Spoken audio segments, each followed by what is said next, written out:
Welcome to Chillin' 101. We hope this video helps. You start by securing the rights and opening Tunecore. You need a mechanical license for a cover, so arrange that now, otherwise Tunecore won't clear distribution. Once done, sign in and enable two-factor authentication to protect payments. Make sure your audio is a high-quality WAV or FLAC file labeled with exact song title and artist.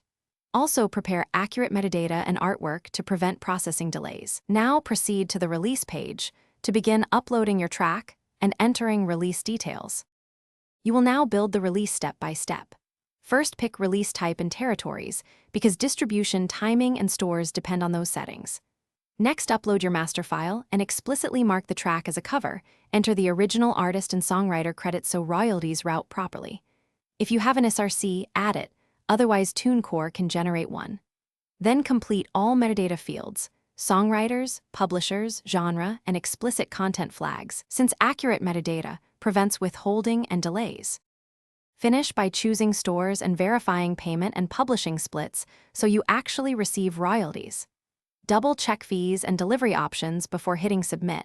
You can't change certain details after distribution. Once submitted, Tunecore processes the release. This can take 24 to 72 hours to propagate. If something goes wrong, first review metadata and licensing entries for mismatches, then replace rejected audio with a corrected WAV. Contact Tunecore support with. Thanks for watching. Consider subscribing if we helped you.